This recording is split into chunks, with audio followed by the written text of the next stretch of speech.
पापा तहरो बिछावना। धूल मिट्टी खेलनी पापा तहरो बिछावना। दूसरा के संगवा पापा जुड़ला स्नेहिया के तार हो। दूसरा के संगवा पापा जुड़ेला किस्मत के तार हो। लोटवा के पनिया पापा के करा से मांगबा। लोटवा के पनिया पापा के करा से मांगबा। बेटी कही कही बाबा के करा के बुलाइबा। बेटी कही कही पापा के करा के बुलाइबा। तोहरो स्नेहिया भैया बननी अचरवा की गाँठ हो। तोहरो स्नेहिया भैया बननी अचरवा की गाँठ हो। तू तो उतरल भैया माथवा के भार हो। तू तो उतरल भैया माथवा के भार हो। सुन कई दिहल भैया आम के अचरवा हो। सुन कई दिहल भैया आम के अचरवा हो। रखिया के दिनवा भैया तू जन भूलैया हो। रखिया के दिनवा भैया तू जन भूलैया हो। जोड़ल रहिया हमारा से प्रीतिया के डोर हो। जोड़ल रहिया हमारा से प्रीतिया के डोर हो।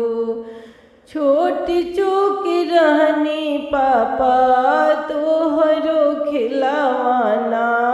छोटी चूक रहनी पापा तोहरो खिलावाना।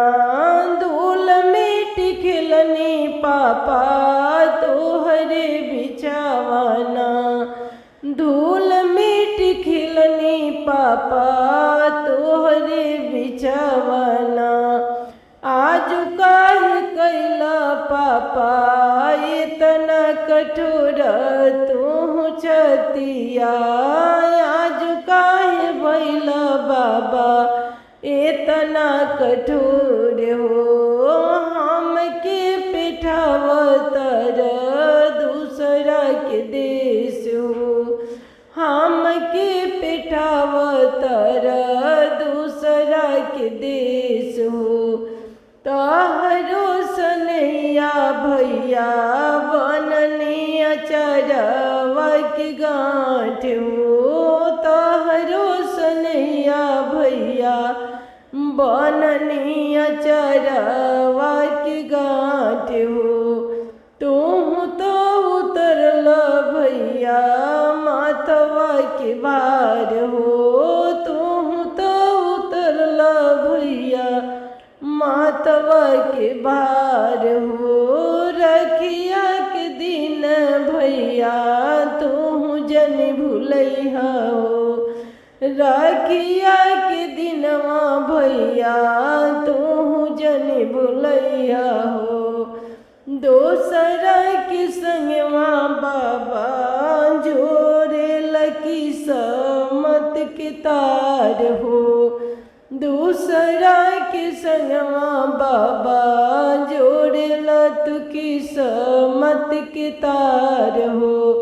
छोटी चूकी रहनी बाबा तोहरो खिलावाना।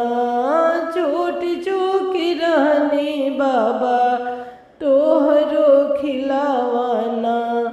धूल मिट्टी खिलनी बाबा तोहरे बिछावाना।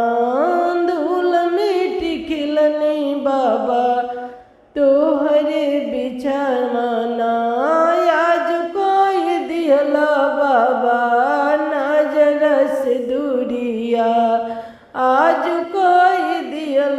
बाबा नजर से दूरिया।